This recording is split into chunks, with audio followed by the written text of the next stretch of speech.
gusto volver a estar con ustedes en el espacio Fernando Aguayo Americano. Cordiales saludos a quienes nos ven a través de la señal de Mega TV en la Florida, Estados Unidos, por Vito TVO en el Ecuador y por OnePlus TV en el Ecuador y en el mundo. Hoy tenemos como invitado al doctor Eduardo Peña. Él es el presidente del Consejo Directivo del Instituto Ecuatoriano de Seguridad Social, uno de los funcionarios importantes del gobierno actual del señor Daniel Noboa. El Ecuador fue a las urnas, el Ecuador se pronunció especialmente en el tema de la seguridad. ¿Cuál es su lectura sobre lo que fue el resultado en esta consulta popular? Gracias por la invitación, Fernando. Bueno, cuando tú lo ves aritméticamente, es un triunfo.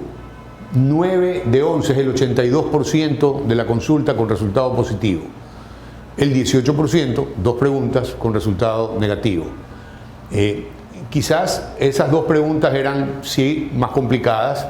El trabajo por hora es un tema que creo que fue mal explicado, porque definitivamente hubiera sido ideal que los ecuatorianos que no tienen trabajo hayan tenido la posibilidad de ser contratados en trabajo por hora. No se conocía, por ejemplo, que dentro de ese trabajo por hora hay un componente de afiliación a la seguridad social. Es decir, ibas a recibir los beneficios mientras estés contratado por horas. Y eso hace que, digamos, una de las razones por las cuales las personas tenían dudas es esa creencia popular de que el trabajo por horas va a precarizar el trabajo. Y no hay tal. Pero bueno, en todo caso, ya no hay que llorar por leche derramada. Las preguntas, bueno, esas 2 perdieron. Pero además hay que expresar, y vale la pena aclarar, que el trabajo por horas era para el que no tiene trabajo. El que tiene ya un sueldo no debía preocuparse tanto. Sin embargo, ellos hicieron campaña por el no, para que el de al lado, su pariente, el amigo, que hace 4 o 5 años no consiguió un trabajo, no lo obtenga ahora tampoco parcialmente. Claro, y no solamente es egoísta, yo creo que los movimientos sindicales también se movieron bien metiéndole miedo a la gente diciendo, no, es que igual, cuando tú no aclaras, y desgraciadamente el tiempo tampoco era un tiempo muy largo para promocionar la consulta popular, y como eran 11 preguntas, y tuvimos este estiaje que de alguna manera la falta de lluvias hizo que tengamos los problemas de los cortes de luz, todo eso influye en que tu capacidad de comunicar como gobierno, tu intención de que la gente vote sí, se vio un poco entorpecida. Sí, quizás mea culpa debemos hacer en el gobierno debido a que no fuimos tan comunicativos, sobre todo en estas preguntas que sabían que eran las más complicadas. La del arbitraje internacional, que bueno, todos sabemos que para atraer inversión extranjera internacional, las grandes compañías pretenderían poder arreglar sus conflictos si los hubiese en sedes internacionales. ¿Cuál es el problema para el Ecuador en eso? O sea, ¿por qué la gente no quiso votar que sí? Porque tienen miedo a que el Ecuador sea abusado, como, digamos, y tienes esos problemas, sobre todo petroleros que hemos tenido desde la época del presidente Correa, en donde tenemos estos litigios que desgraciadamente hemos perdido, pero porque hubo un gobierno que de alguna manera abusó de las compañías y las compañías nos llevaron a arbitrajes internacionales. Es que sin seguridad jurídica es muy difícil que llegue la inversión al Ecuador. Nos demuestran los colombianos, los peruanos, los chilenos, que tienen claramente establecidas las reglas del juego y por eso van millonarias inversiones. Sí. Estamos hablando del Perú, 18 mil millones de dólares, en Colombia 12 mil, 14 mil, Chile recibía hasta 40 mil millones de dólares. Sí, señor. Entonces, y Ecuador 600. Ahora, yo sí creo que este gobierno que ha estado haciendo lo posible para cambiar las reglas del juego, quizás le hubiera ayudado más que hubiera arbitraje internacional. Pero Fernando, como están las cosas hoy, en donde tenemos fuentes de financiamiento de largo plazo ya aprobadas, que me refiero al IVA concretamente, que fue pues un éxito y que era la 5ª ley económica urgente que mandó el gobierno ha ganado 5 leyes económicas urgentes y ha ganado la consulta popular. Es decir, para un gobierno que tiene 4 meses y medio en el poder, es un éxito, pues ha ganado todo lo que se ha propuesto. Ergo, las cosas van a empezar a cambiar. Yo pienso que el segundo semestre, ya lo veremos, después del mes de junio, vamos a ver mucho más inversión en el Ecuador, vamos a ver un crecimiento económico mucho más importante de lo que hemos visto en estos primeros meses que han sido muy complicados. Es indudable que el tema de la seguridad se convirtió en el problema número uno para los ecuatorianos, pero en paralelo está de la falta de trabajo, y usted está anunciando que va a hacer mucho el gobierno para poder precisamente mejorar esos niveles de desocupación. Ahora, los organismos multilaterales están próximos al Ecuador. Se ha visto que hay interés en ayudar al Ecuador. El Fondo Monetario Internacional. Estuvo aquí una misión del fondo hace muy pocos días. Sí. Sí. Entonces, y tuvimos reuniones ¿eso con es lo que ellos, asegura el que podamos tener flujos de capitales acá? Sí, señor. No solamente porque el flujo te lo fabricas a través de lo que cobras en el IVA, sino que además cuando tú haces los deberes y le dices al fondo, mire, yo hasta ahora he hecho lo que me corresponde hacer como ejercicio fiscal de sobriedad, de control de gasto, necesito que usted me ayude con crédito, y el fondo parecería que está interesado en ayudarnos con entre 3.000 y 4.000 millones de dólares, con lo cual cerraríamos el déficit del año, y esto nos permitiría, mira, en marzo tuvimos 40% más afiliaciones que en marzo del año pasado. Abril lo vamos a cerrar con más del 50% más de afiliaciones que el año pasado. Te hablo ya, enero y febrero no tuvimos. En febrero afiliaciones de nuevos trabajadores integrados al Instituto de Seguridad Social. Sí, señor. O sea, cuando te digo son cifras oficiales, porque muchas veces se cuestiona también y se dice, pero si no hay trabajo, ¿cómo es que el gobierno puede anunciar este tipo de cosas? Bueno, usted es el presidente del IES. Hay desafiliaciones también. Entonces, en marzo ya estamos operando en azul. Tenemos más afiliaciones que desafiliaciones. En febrero no. En abril vamos a tener muchas más afiliaciones que desafiliaciones. Entonces, posiblemente mayo y junio sean meses en que va esta curva creciendo, y el segundo semestre creo que va a crecer mucho más. Tenemos que hacer una pausa comercial, retornamos inmediatamente.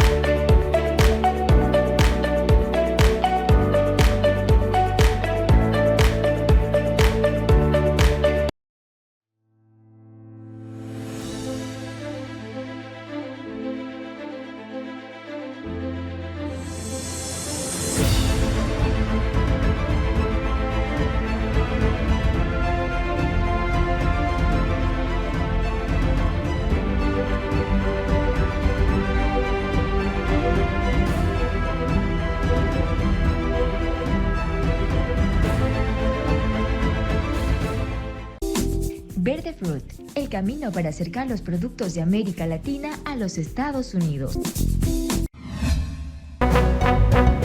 En el primer bloque hicimos un análisis rápido sobre esas dos preguntas, las que perdió la consulta popular y que tienen que ver, como dijimos, el contrato por horas y también el tema del arbitraje para inversiones. Pero hay 9 preguntas que ganó el sí. Y la primera, esta que logró alrededor del 73%, esto es, apoyar a las Fuerzas Armadas para que ellas estén permanentemente ayudando a la Policía Nacional y podamos prácticamente acabar con el delito en el Ecuador. Es un gran respaldo de la sociedad a las Fuerzas Armadas y al líder, a quien está gobernando, al comandante en jefe. Sí. Comandante en jefe de las Fuerzas Armadas. A ver, es que el comandante en jefe sale a los operativos, pues. Es decir, este joven presidente que tenemos es un joven presidente que se involucra, o sea, no es que te dice usted vaya, no, él va contigo. O sea, no sé si has notado, pero él aparece en ciertos operativos, y dice, a ver, esta vaina no es que los voy a mandar, yo voy con ustedes. Y es un ejemplo de liderazgo muy atípico de lo que hemos visto en el pasado, por lo menos. Y además, que ha hecho las cosas bien. O sea, al fin del día, ¿por qué el señor es capaz de tramitar estos 5 leyes económicas urgentes y inmediatamente proponer una consulta, una extensa consulta popular que tiene referéndum y que tiene, bueno, y todos los componentes, y ganarla con el 82% de aceptación? O sea, 82% me refiero sobre el número de preguntas, ¿no? Que es lo que decíamos, 9 de 11, aprobadas favorablemente. Y él, desde el inicio, con ese decreto 111, cuando decretó la guerra en contra de los delincuentes, de estas mafias, de estos terroristas, demostró que tiene voluntad y decisión política. Ahora tiene más herramientas que, de una u otra forma, ayudan a que las Fuerzas Armadas ya sin temores lo puedan hacer. Sí, señor. O sea, lo que necesitaba el gobierno, en este caso, y voy a hablar del gobierno, porque posiblemente este presidente lo que ha dicho es, señores, el camino para poder recuperar el control del país que estaba antes en manos del narco, como él dice, de terroristas, narcoterroristas, narcodelincuentes, es que las Fuerzas Armadas tengan esta autorización para acompañar a la policía y de esa manera poder salirnos de centrales clandestinas, laboratorios de droga clandestinos, guaridas clandestinas, pistas de aterrizaje clandestinas, y podamos regresar al orden. Es decir, que el control del país lo tenga el gobierno, no los mafiosos.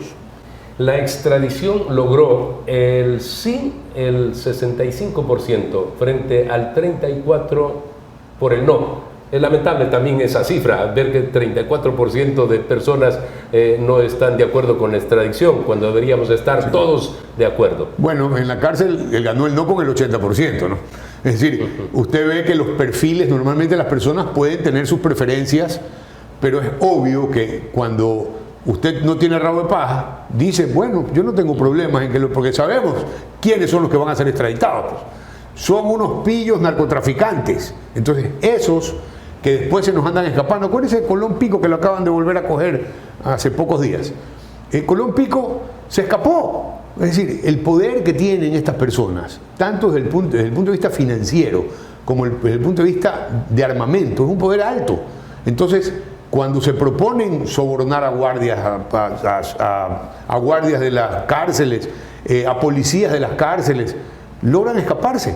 Y entonces la única manera es, primero, bueno, retenerle, que es la otra pregunta, retenerle los bienes y los activos. Vamos a hablar de eso después. Ok, pero además tener el control, es decir, no podemos ceder el control a los grupos delincuenciales organizados. Hay que decir que Pico, se fugaron cuando quisieron. Sí. Y eso se tiene que terminar. El Chapo Guzmán, con esa cinematográfica fuga del Capo Guzmán, ¿cuánto le cuesta hacer un túnel de 1,5 kilómetros?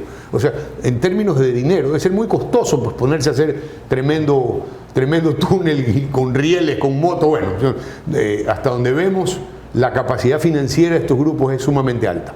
Ahora sí, extinción de dominio, que es la K. Esa fue la pregunta. 61% de acuerdo, 38% no estuvo de acuerdo. 61% está con la extinción de dominio. Esto es quitarles a los delincuentes los bienes. Sí, señor. Y ahí, te cuento, no solamente hay activos, que son propiedades, vehículos, armas, que también está contemplado. Es decir, tú puedes tomar estas armas y usarlas para combatirlos. Que antes pues tenías que embodegarlas y luego se las robaban nuevamente. No, hoy tú las puedes transformar en herramientas en el uso contra la delincuencia. Entonces, en la crisis financiera que tenía el Estado ecuatoriano hasta antes de estas reformas, el hecho de poder aprobar una ley de este tipo significa que tú puedes volver a usar estos activos. Y este dinero, Fernando, porque además hay dinero congelado en la banca que fue ya blanqueado, pero que como tiene origen ilícito no puede ser usado. Entonces ese dinero también va a volver a las arcas estatales para ser usado en la lucha contra el narcotráfico. En las crisis económicas de los países, cuando se sabe que a nivel del mundo se maneja alrededor de 270,000 millones de dólares fruto del narcotráfico, obviamente dinero mal habido, entonces es una forma también de que las naciones puedan lograr capturar esos recursos que antes debieron ir para cubrir necesidades sociales de un pueblo y que ahora se lo puede hacer. Entonces, con esta ley, el gobierno de manera práctica inmediatamente, ¿cree usted, va a lograr mover esos recursos que estaban congelados el gobierno en bancos, por ejemplo? Puso las preguntas para poder hacerse de esos recursos de manera inmediata. No dudo que lo haga. ¿Estamos hablando de dinero en los bancos? Tienes dinero en los bancos, en cooperativas, activos en todo el Ecuador, armas, dinero en efectivo que también es requisado en estos cuando hay estas batidas en donde hacen estos asaltos. Ahí encuentran, pues, no has visto cantidades importantes, no solo de droga, también de dinero en efectivo. Entonces, hoy pueden usar ese dinero mal habido para buenos fines. Yo decía en días anteriores que a los delincuentes en el Ecuador, los corruptos, narcotraficantes, Ellos no están preocupados por la cantidad de años que tienen que estar en la cárcel. Piensan que en cualquier momento van a salir. Se preocupan es por tener el dinero a buen recaudo y disfrutar del dinero. Muchos dicen, y generaciones 2, 3 gozarán de este dinero. Ya no se va a poder. No, ya no se va a poder. Y no solo eso, sino que mira tú que todos estos caudillos, los caudillos de estos grupos organizados delincuenciales, no viven mucho. Es decir, ellos dicen es bueno, vamos a vivir a todo lo que podamos hasta que nos capturen y luego pues en la cárcel ven cómo se procuran unos medios de vida como si estuvieran en un hotel de 5 estrellas. Pero al fin del día acaban muertos jóvenes. Es decir, es muy triste el destino final de los líderes de estos grupos. Porque normalmente tienen peleas entre bandas y entre ellos mismos se atacan, a veces la policía los captura, entran a la cárcel, en la cárcel tienen problemas también, es decir, hay asesinatos en las cárceles. Entonces, debe ser complicado ser un líder, digamos, de cara a la longevidad, que no se les da muy bien.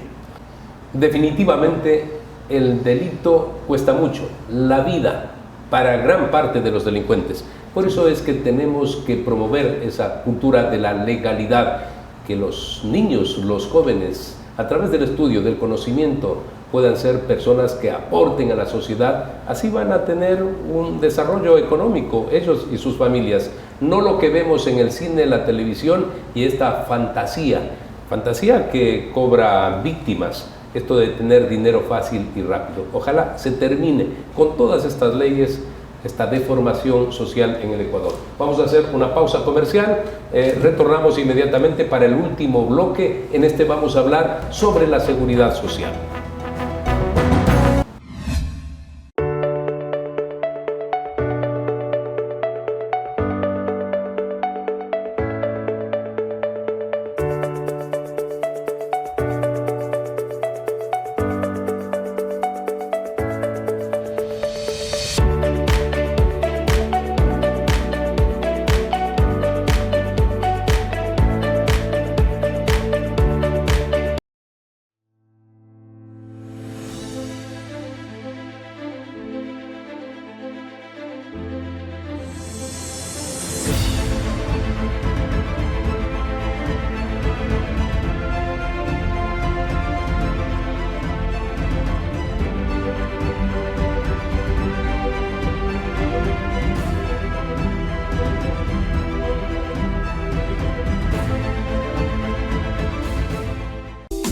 Verdefruit, el camino para acercar los productos de América Latina a los Estados Unidos. Hace pocos minutos hablábamos de la necesidad de recursos económicos, por ejemplo, para la seguridad social, para la salud. El doctor Eduardo Peña es el presidente del IES. Él tuvo una presentación en varios medios de comunicación, ha estado también en la Asamblea Nacional, pero ha promovido lo que debe ser una reestructuración de la seguridad social en el Ecuador. ¿Qué debemos decir en estos momentos con firmeza? Usted ha hecho algunos anuncios. ¿Cómo recuperar al IES financieramente? Bueno, a ver, técnicamente tú tienes que aumentar la base de aportantes, ¿no? Porque tienes ahora jubilados, hay 520.000 jubilados en que se incrementan alrededor de 40.000 por año, que es gente que trabajó toda su vida y fue ahorrando en el sistema de jubilación de la Seguridad Social. Entonces, el radio entre activos, afiliados activos y jubilados hoy es 5-1. Tenemos que llevarlo a 7 u 8-1 para que sea mucho más viable. Entonces, ¿cómo aumentamos la base? Hoy hemos lanzado, la semana pasada lanzamos este programa de afiliación juvenil.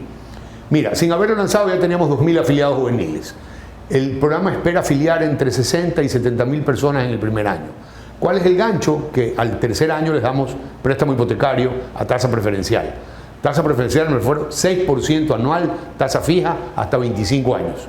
Y estamos trabajando en un proyecto para que el BIE se extienda el plazo hasta 30 años. Eso va a hacer que muchos jóvenes pretendan ingresar a este sistema y eso nos ayuda a aumentar la base. Más allá de lo que ya te decía, que en marzo de este año ya tuvimos un 40% más afiliados que en marzo del 2023. En abril estamos sobre el 50% más afiliados que en abril del año pasado, lo cual quiere decir que sí vamos engrosando la base de manera interesante, diría yo, y esperemos poder aumentar más esos ingresos. ¿Es realista, práctico el tema de que se puedan lograr 60.000 afiliados? Sí, es la proyección que tenemos. A ver, en la semana previa al lanzamiento teníamos 2.200. Entonces, sin haber lanzado oficialmente, estábamos haciendo las pruebas en la página, pero como salimos a hacer unos testimoniales, la gente empezó a enterarse y los jóvenes tienen pues estos sistemas de comunicarse a través de las redes sociales. Resultado final, sin haber lanzado 2.200, te podré contar cómo va creciendo mensualmente. Ese joven que se afilia, ¿con qué le aporta al Seguro Social? ¿Su padre es quien se lo da? Sí, a ver, acuérdate, Fernando, lo que pasa es que ahora hay youtubers, influencers, jefes de community manager que trabajan desde su casa. O sea, y que eventualmente lo hacen para 3 compañías, pero ninguna lo afilia. Él puede decir, bueno, tengo 17 años, me autoafilio, pago $52 mensuales y ya tengo cobertura de salud, tengo odontología y préstamo, cuando ya compras 36 aportaciones, préstamo hipotecario. Emprendedores digitales. Emprendedores digitales o cualquier otro.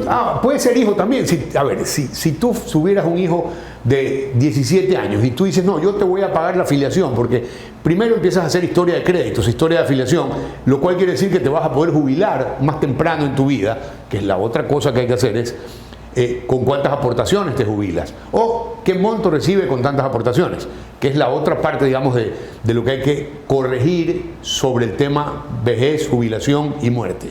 Es decir, esta parte de la seguridad social tiene que ser afectada financieramente. Y esa afectación financiera, que tiene que ser aprobada por la Asamblea Nacional, tenemos que llevarla, calculo yo que en unos 4 o 5 meses la tendremos ya cocinada, porque tiene muchos aspectos. Es decir, aquí estamos tocando un poco por encima lo que tú me decías. ¿Qué vas a hacer? Bueno, vamos a ampliar la base, pero vamos a cambiar las reglas del juego.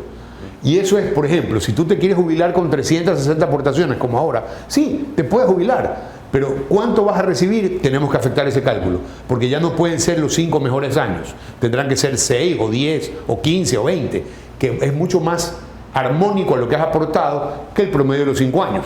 Porque ¿qué pasó con el promedio de 5 años? La viveza criolla hizo que, jefe, auméntame la aportación para coger más. Entonces esas distorsiones no estaban contempladas en la seguridad social, no estaban actuarialmente contempladas y hay que corregirlas. Entonces cuando empiezas a corregir, todo lo que vas corrigiendo te va enderezando la curva a largo plazo, porque actualmente esto lo que queremos es que el Seguro Social dure 50 o 100 años más.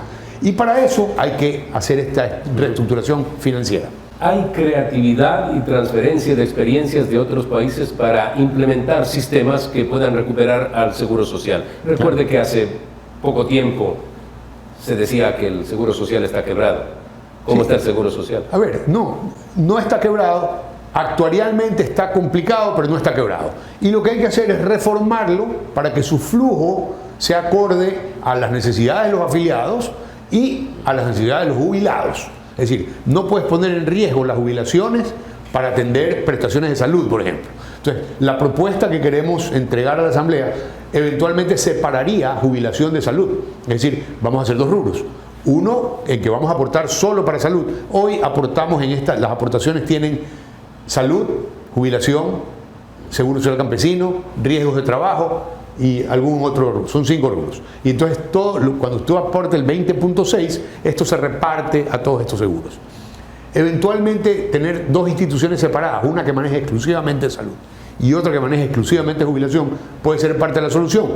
Canadá, que dicen que es el sistema más perfecto de jubilación en el mundo, tiene un sistema de capitalización individual desde hace 40 años, con un manejo corporativo estatal. Entonces tienen un fondo que maneja, le da plata a los fondos de pensiones y a los fondos de inversión, porque cobra para todos los canadienses individualmente. Si usted es canadiense, usted puede ver cuánto tiene en su cuenta. Pero todo en ese sistema de capitalización uno puede llevar como una libreta de ahorro, puede saber cuánto tiene, qué es lo que ha ahorrado. ¿Qué es? En una aplicación, usted lo puede ver en una aplicación que le da la Seguridad Social, el fondo de jubilación. Usted ve cuánto tiene hoy y mañana tiene un poquito más porque aportó más, pero además tiene rentabilidad, porque estos fondos que manejan miles de millones de dólares los invierten adecuadamente y esa rentabilidad usted la puede ver mensualmente en su cuenta. ¿Qué pasa al interior con esas inversiones? Recuerde usted que la postre siempre se invierte en el gobierno, que es el que retira dinero, o en el pasado también se dijo, no, vamos a poner en hidroeléctricas que nunca se construyeron. con dineros de los afiliados. Sí, bueno, no, sí se construyeron, algunas funcionan, otras no. El problema, sí, tenemos... Pero no fue un buen negocio, en definitiva, ¿no? No, porque si se hubiera llegado a término, las hidroeléctricas, ahí viene un repago, que es lo que busca la Seguridad Social. Algunas tienen problemas, sí, estamos buscando cómo solucionar el problema de esos fideicomisos, por un lado. El gobierno resultó ser más seguro que aquellos planes, porque el gobierno finalmente hoy nos está dando bonos con un 9% anual de rendimiento. Y el gobierno nunca se atrasa en pagar los intereses. Entonces, para nuestro flujo es mucho más interesante que el gobierno me pague 9% que invertir en un proyecto que en 5 años o en 10 eventualmente me va a dar una rentabilidad. ¿Por qué? Porque el BIES debería fiscalizar más exquisitamente estas inversiones, cosa que en el pasado no hizo, y hoy estamos trabajando para que sea mucho más exacto el control y la auditoría de los proyectos de construcción.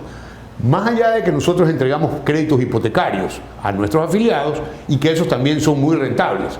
En la tasa promedio de rentabilidad de los créditos hipotecarios anda por el 8,10, 8,15%.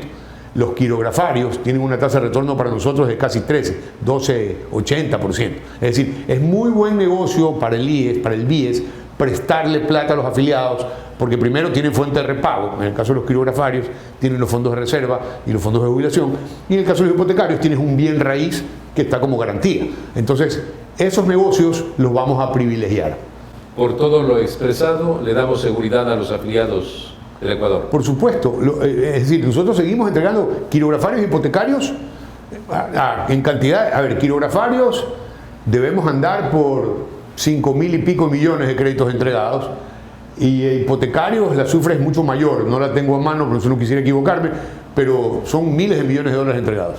Doctor, muchas gracias. Gracias, Fernando. Amigos, recuerden ustedes que tienen la próxima semana una cita con Fernando Aguayo América a través de Mega TV en la Florida, Estados Unidos, por Vito TV en el Ecuador y por OnePlus TV en el Ecuador y en el mundo.